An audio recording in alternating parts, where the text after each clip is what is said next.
Hi everyone, and welcome to your final writing lesson of the week. So today in writing we're going to be thinking about a piece of punctuation called a semicolon.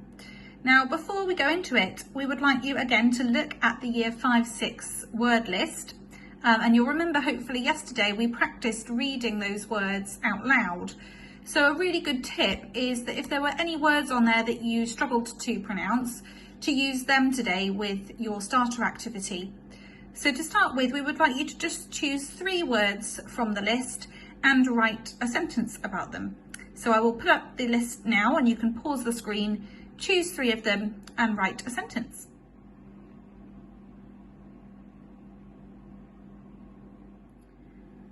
Okay, so using a semicolon, this is what a semicolon looks like. It contains a comma and a full stop. It's helpful to remember this. A semicolon is stronger than a comma, but not as final as a full stop. And there's more information if you're interested on the BBC Bite Size link that's provided, so you can have a look on there if you're unsure. Semicolons are used to link sentences that are closely related. For example, the wood was silent and absolutely still, semicolon. Little Red Riding Hood realised that she had not truly seen its beauty till now. A semicolon works perfectly here to allow a smooth transition between the sentences.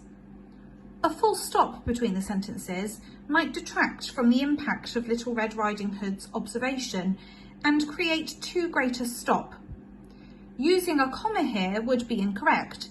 A comma cannot be used to link 2 independent sentences. So remember, an independent sentence is one that would make sense on its own. Semicolons can be used to link one sentence to another closely related sentence that uses a conjunctive adverb. And then there's 2 examples here, so you can pause the video and have a look at how they've used the semicolon before that conjunctive adverb. So they've just rewritten the sentence using the semicolon. So in these examples, the words nevertheless and however are the conjunctive adverbs. And here's a list of some other ones that you might find. So we have otherwise, therefore, moreover, nevertheless, thus, besides, accordingly, consequently, instead, or hence. However, you do not always have to use a conjunctive adverb after a semicolon.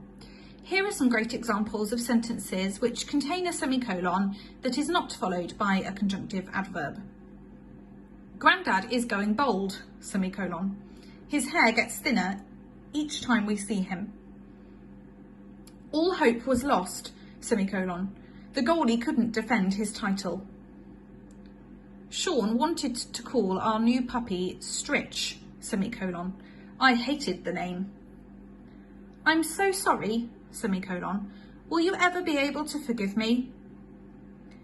As you can see in those sentences, using a semicolon works perfectly to allow a smooth transition between the sentences.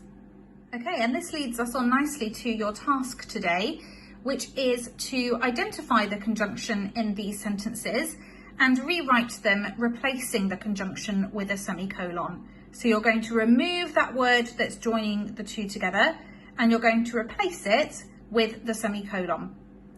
So you can start with those 5 now, and then I will tell you afterwards which ones are the conjunctions. Okay, so for number 1, the conjunction is the word so. So you should have removed this word and replaced it with the semicolon.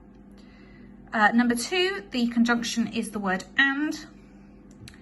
Number 3, the word is so. Number 4, the word is because. And number 5, the word is so. Okay, and I'm going to leave you now to do this part at home.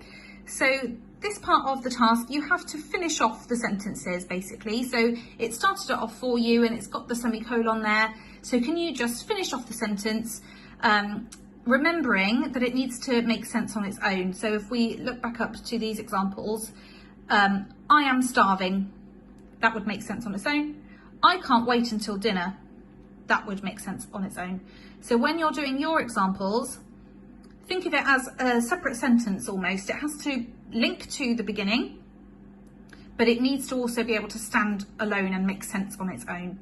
And this actually would be a really good thing to send in to us so that me and Miss Pearson can see your sentences. So please use the email, send it in, and well done for all of your hard work this week. And I will see you next week for some more writing videos. Well done everyone, and good luck with your home learning today. Bye.